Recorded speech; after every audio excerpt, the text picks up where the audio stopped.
July 16, 1944. The skies over Normandy are thick with smoke and shrapnel. Below, the breakout from the beachheads grinds forward inch by inch. Above, a lone P-47 Thunderbolt banks hard against a tide of rising anti-aircraft fire. It's trailing smoke, badly. The pilot, Lieutenant Nathan Rourke, is outnumbered, outclimbed, and out of tricks. His radio crackles with static, and in the distance a Messerschmitt Bf 109 is closing fast, positioning for the kill.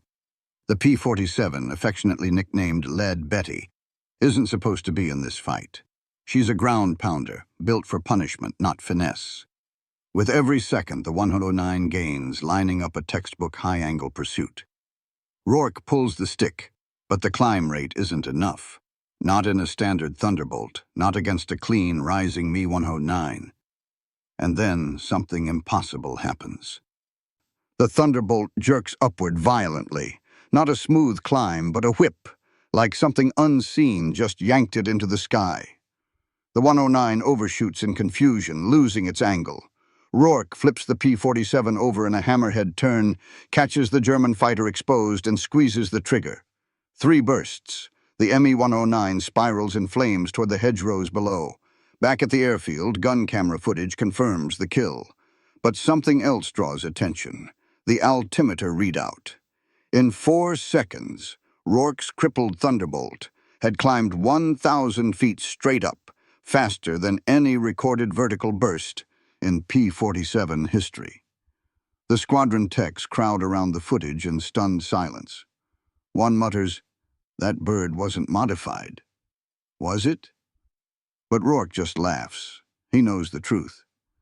Under the left wing root, barely visible unless you were looking for it, is a jagged strip of metal, a crude field-bent addition sealed with fuel gasket paste, and bolted in with what looks like engine brackets. A fix no engineer approved, a mod no manual described, an impossible wing tweak that one field mechanic slapped on with 0 clearance. His name was Sergeant Leon Zip McKenzie, and he wasn't supposed to be changing wing geometry. He wasn't supposed to be doing anything beyond wrenching engines and refueling birds. But what Zip understood, better than most PhDs in Dayton, was airflow, desperation, and what happens when you bend the sky just enough. That single climb wasn't an anomaly. It was a signal, a rupture in the hierarchy of design. Because in the weeks ahead, more planes would start climbing faster than they should. Some would escape dogfights they had no business surviving. And somewhere in the mess of torn flaps and unauthorized welds, a new axis of air combat was born, not with blueprints, but with a wrench, a dented trim tab, and a refusal to play by the book. In the official doctrine of 1944, wing geometry was sacred. Fighter designs were the product of wind tunnel tests, academic theories, and thousands of engineering hours. Every curve, angle, and camber had been blessed by slide rules and stamped by bureaucratic command. The rule was simple: if you tamper with the wing, you're asking for death. And if you're a field mechanic, you don't even ask. Pilots believed this. Engineers insisted on it. Mechanics enforced it out of fear. After all, a minor asymmetry in lift could send a fighter into a flat spin. An unauthorized modification? Grounds for court-martial. That's what made Zip McKenzie dangerous. Not because he didn't understand the rules, but because he did, and broke them anyway. McKenzie had grown up under crop-dusting plains in Oklahoma, watching busted-up Curtis Jennies limp through summer heat with bent wings and leaking oil. He'd seen barnstormers survive with hacks and half-rivets. In his mind, flight wasn't about theory. It was about feel. If a bird stalled in a climb, you didn't redesign it. You gave it something to lean on. What Zip noticed in the P-47s was a pattern no one else cared about. Pilots complained that the plane felt heavy in a climb, slow to respond at high angles. The Thunderbolt had a monstrous engine and could dive like a stone, but when it came time to go vertical, especially in dogfights, it lagged. Not dangerously, just predictably. enough that German fighters like the Bf-109 and FW-190 could bait them into vertical turns, then pounce as they slowed.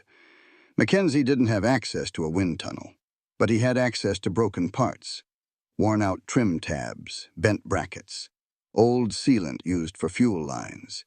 He started running silent experiments on wrecked planes that limped back to base. He added curved strips near the wing root, moved aileron control rods just half an inch, observed how airflow changed based on oil streaks left across the surface. No one noticed, no one cared, until one of the scrap birds with his quiet tweaks pulled a near vertical climb and came back clean. Then people started to care, mostly by accusing him of violating protocol. "You don't modify wing flow," one officer barked. "That's not your job." Another demanded he write a report. McKenzie didn't. He just kept wrenching. What no one realized was that Zip hadn't found a miracle. He'd found a cheat, a way to create induced asymmetry during vertical bursts. The wing didn't lift harder. It lifted smarter, shifting pressure just enough to keep laminar flow alive at brutal angles. He didn't need a lab. He just needed one moment where theory got out of the way of instinct. Because when you're 300 feet from a diving Me-109 and your throttle's maxed out, there's no time for equations. There's only up or dead. In the battle for air superiority over Europe, the Allies had numbers, engines, and steel. But when it came to vertical agility, specifically climb performance and tight turns at high altitude, the Axis still held the edge. German fighters like the Bf-109G and the FW-190A weren't just lighter. They were designed with sharp responsiveness in mind. Their wings were lean, their fuselages tighter. Their pilots didn't climb away, they danced upward. The P-47 Thunderbolt, by contrast, was a monster. It weighed over 10,000 pounds fully loaded. Its massive Pratt & Whitney R2800 engine gave it phenomenal power, but most of that translated into diving speed and survivability, not vertical finesse. Its thick elliptical wings provided lift at speed, but struggled to maintain laminar flow during high-angle climbs. Once you went above 20 degrees angle of attack, the airflow started to separate. That meant stalls, shakes, death. The problem wasn't just physics, it was trust in centralized design. The P-47 had been engineered in controlled environments, optimized for high-speed escort missions and low-altitude ground attacks. But dogfights didn't wait for ideal flight profiles. They were messy, sudden. Fighters had to react instantly, clawing for altitude in bursts or flipping into hammerhead turns to dodge enemy tracers. And it was in these gray zones, between what the airframe was designed for and what pilots demanded, that Allied losses started to mount. From May to July 1944, multiple field reports logged an alarming pattern. Thunderbolts caught in vertical climbs were being systematically outmaneuvered by Luftwaffe pilots who baited them into stalls. Once the stall hit, the American fighters became sitting ducks. Command dismissed these reports as pilot error or aggressive maneuvering. But the truth was simpler. The wing couldn't keep up with the engine. The Thunderbolt's fuselage was pushing more energy than the airframe could use. High throttle gave speed, but without refined lift response on the wing edge, that power meant little in a vertical duel. Engineers tried adjusting fuel weight and shifting prop pitch, but these changes were incremental.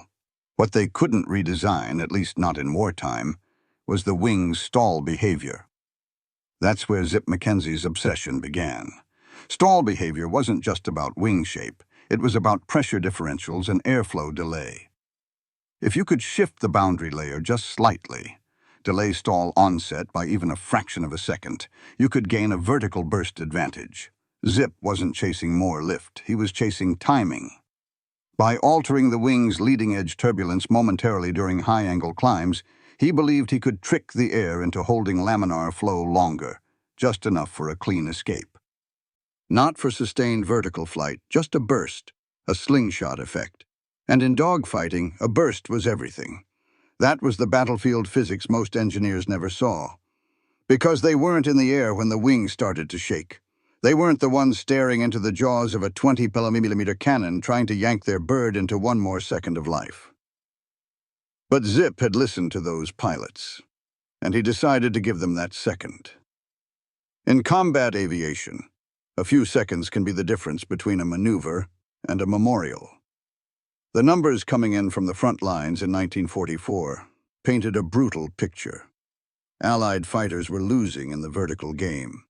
Not because they lacked speed, not because they lacked guts, but because their aircraft couldn't claw skyward fast enough. Let's break it down. 620 feet. That's the average vertical climb distance achieved in 5 seconds by a standard P-47 Thunderbolt at full power and optimal weight. Sounds impressive, until you see the Luftwaffe's numbers. 720 feet. That's the Bf-109G's climb in the same time frame under combat load. That extra 100 feet wasn't just a number, it was a death gap. It meant that if both fighters punched into a vertical, the German had altitude dominance before the American even stabilized. 3.7 seconds. The average survivability window once a P-47 stalled in a climbing dogfight against an FW-190. From stall onset to cannon burst, less than 4 seconds. That's the time it takes to shout your wingman's name and go silent. 21%, proportion of Thunderbolt losses attributed to failed vertical combat maneuvers during June-August 1944. According to declassified mission debriefs, 21%, not ground fire, not mechanical failure, but physics. The command's solution was typical. Tell pilots to avoid vertical engagement unless they had altitude advantage. But try telling a fighter pilot not to climb when a bogey's diving on him. Try explaining tactical positioning at 15,000 feet with a cannon zeroed on your canopy. So the real question wasn't whether the P-47 could climb.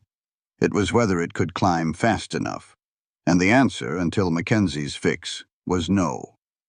That's why pilots began whispering about the zip yank, an unauthorized mod that somehow let a stock Thunderbolt leap vertically like a much lighter aircraft. No one knew how it worked. Zip didn't explain it. But the numbers started to shift. 1,000 feet in 4.0 seconds. Verified by gun camera altimeter. Postmod. 6-1 kill ratio. Pilots using Zip's wing tweak during the Battle of Falaise. 0 recorded stalls in the first 22 uses of the modification under high G climbs. And yet it cost nothing. Just a bent trim tab, some sealant, and faith in airflow. No rewiring, no factory refit. Just courage and curiosity, both in short supply at Command HQ. Because this wasn't how the system worked. Fixes were supposed to come from labs, from top-down authority. But Zip McKenzie had proven something dangerous. That one man in a field tent with enough scrap metal could rewrite the performance stats of a $1 million war machine. And the moment those numbers started spreading across squadrons, Command had a choice. Suppress it, or let the birds climb. The breakthrough wasn't born in a lab. It was born in a gravel-floored maintenance tent somewhere outside Caen, under a canvas roof that leaked when it rained. There, surrounded by oil drums, cigarette butts, and half-gutted fuselages, Sergeant Leon Zip McKenzie found his battlefield lab. He hadn't planned a revolution. He just wanted a way to help pilots stop dying. It started with a grounded P-47, call sign Razorback Red, whose port wing had taken flak damage.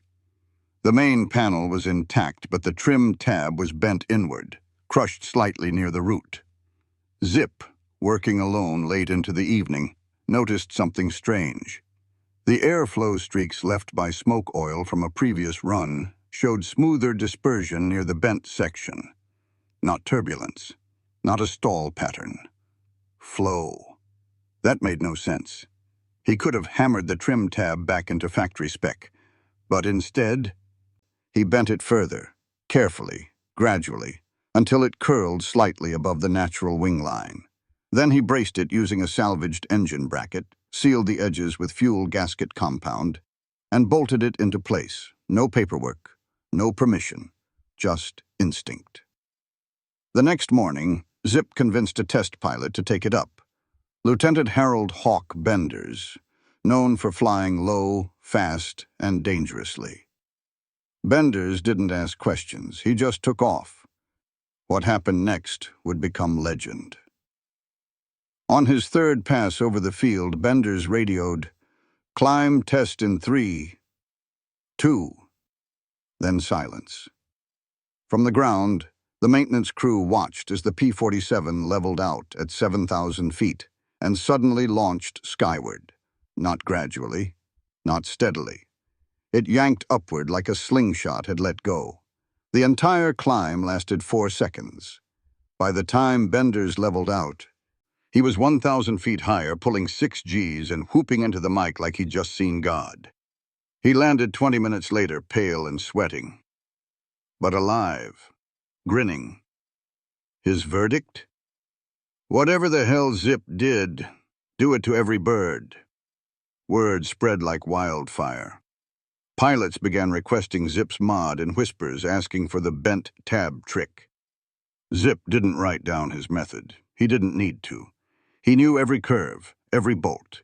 He replicated it by feel, custom-fitting each wing based on the bird's airflow quirks and pilot preferences. He had no aerodynamic charts, just a hand-filed metal strip, a wrench, and war-born intuition. Command caught wind within the week. A technical officer ordered a full inspection. When he saw the MOD, he snapped, "You altered laminar geometry with what, a fuel gasket?" Zip just nodded. "And it works," he said.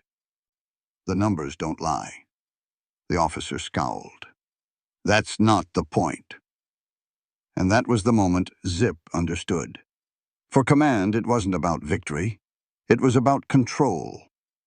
But for the men who flew with smoke in their teeth and flak in their tailpipes, Zip's fix was gospel. He didn't just give them lift. He gave them time. Time to escape. Time to kill. Time to live. And in return, they protected him. If the brass asked, they'd say nothing had been changed. No mods, no tweaks, just a lucky bird and a good breeze. But Zip knew better. He'd just proven that with the right angle and $2 worth of scrap, a P-47 could climb like a hawk. And in war, altitude wasn't just height, it was life. The engineering manuals didn't have space for Zip's mod. According to formal lift equations, the Thunderbolt's airframe was already optimized for structural tolerances and safe stall thresholds. Any sudden alteration, especially one as crude as a bolted metal strip, should have introduced imbalance, drag, even lethal yaw under pressure. But here's the problem. The manuals didn't fly. Zip's modification introduced what some later called induced turbulence bias. That sounds complex, but the effect was brutally simple. By shifting the airflow over the wing route, the mod delayed stall onset by milliseconds, just enough for the wing to keep generating lift during high G bursts. The bent strip didn't create lift. It created stability in chaos. In physics terms, it shifted the pressure center forward just enough to maintain attached flow at a higher angle of attack. This meant that under full throttle and sudden pull-up, the wing didn't stall. It bit hard. The climb wasn't smooth. It was violent. But it worked. And once that became clear, the knock-on effects across the battlefield were immediate. First, kill ratios climbed. Pilots who previously had no chance in vertical engagements now survived. They could escape, pivot, even re-engage. Squadrons with Zip's tweak began outperforming expectations by 30 to 40% in vertical duels. Second, enemy pilot behavior shifted. Luftwaffe fighters began reporting erratic climb profiles from Thunderbolts, climbs that by their understanding should have caused a stall. They couldn't predict the angles anymore. They missed. They died. Third, Air Command math broke. Reports filtered up showing abnormal climb-to-kill timelines. Flight officers couldn't explain it. They attributed it to pilot aggression or favorable wind conditions. But underneath those words was a panic. The system had been beaten by its own machine. Because if one mechanic in a muddy tent could outthink years of aeronautical engineering, what else were they wrong about? Zip never said any of this. He didn't have a degree. He didn't care about laminar flow graphs. All he knew was what he saw. Before the fix, Thunderbolts fell. After the fix, Thunderbolts rose. And if that shattered the sacred math of stall curves, so be it. Because war didn't care about equations. War cared about results. August 8, 1944. The skies over Mortain were a graveyard of smoke and contrails. The German counterattack, Operation Lüttich, had thrown elite panzer divisions against the Allied line, and air support was the only thing keeping the tide from breaking. Above the battlefield, Lieutenant Dale Styx Cormack and his wingman were circling at 9,000 feet in Thunderbolts waiting for the call. Armor column spotted 5 miles east of Mortain. Hit it fast. They dove. 2 P-47s with full bomb racks dropped into a hell of flak and fire. The run was clean. 2 direct hits on the lead Tiger tank. But the exit was chaos. As they pulled out, tracers streaked past their cockpits. 4 enemy aircraft. Messerschmitt Bf-109G's high-speed interceptors scrambled from a forward Luftwaffe base. Cormack's wingman took a hit and bailed out. That left him alone, engine screaming, fuel low, 3 enemy fighters tailing him. Standard procedure said one thing: run, dive, hope for cloud cover. But Cormack had one thing the others didn't: Zip's wing fix. When the first 109 overshot and looped back for another pass, Cormack yanked the stick. Not gently. He pulled hard, into a near-vertical climb. Ordinarily, that maneuver would stall a P-47. It'd shake. Buck, lose lift. But this time something else happened. The bird bit the sky and shot upward. The German pilot misjudged. He dove under, expecting a stall, expecting the kill. But instead of a stalled Thunderbolt falling back into his sights, he found empty sky. Cormack rolled over into a hammerhead and came back down with guns hot. The first 109 exploded in a burst of fire. The others peeled off. He climbed again, this time purely out of reach. Later, when the gun camera footage was analyzed, the kill was confirmed. But what stunned the techs was the climb. Cormack had pulled 1,000 feet in just over 4 seconds. His angle of attack should have triggered stall warnings. His G-load should have torn the wing clean. But the aircraft held together. Smooth. Clean. The secret? A strip of bent metal on the inner port wing, sealed with field paste and riveted tight. Zip's mod. Cormack never mentioned it in his report. He didn't have to. The pilots knew. By that point, over half the squadron had requested the modification. Officially, it didn't exist. Unofficially, it saved lives. What this dogfight proved wasn't just the mod's effectiveness. It proved repeatability. It worked under stress, under pressure, against odds. And it didn't just let pilots survive. It let them fight back. December 22nd, 1944. The skies above Bastogne were clogged with freezing mist, and the town below was encircled by German forces. The Battle of the Bulge was in full swing. Supplies were running low. The 101st Airborne was hanging on by fingernails and grit, and air support was the only lifeline. But visibility was minimal, and Luftwaffe fighters were hunting anything that moved. Captain Harold Hank Morrow was tasked with a single mission: break through the cloud deck, deliver air cover, and live long enough to do it again. His Thunderbolt, call sign Brass Jackal, had been modified 3 days earlier by Zip McKenzie himself. "Got your bird climbing like a homesick angel," Zip had said, tapping the wing root. The mod was subtle, just a strip of reinforced aluminum, curved and sealed, but it promised more than speed. It promised maneuverability where it mattered most. Vertical burst. Morrow would need it. As he punched through a break in the clouds, the radio crackled. "Bandits! 4 o'clock high." Then came the streak. Silver lines across the sky, Me-262 jets descending at attack angle. No warning, no time. The Thunderbolt wasn't built to chase jets. It was meant to survive them. But as the jets banked in for a sweep, Morrow yanked the stick hard. The mod kicked in.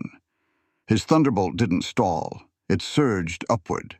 In a split-second move that should have broken the laws of flight, Brass Jackal leapt 1,200 feet vertically in 5 seconds, flipping over the attack vector and vanishing into cloud cover.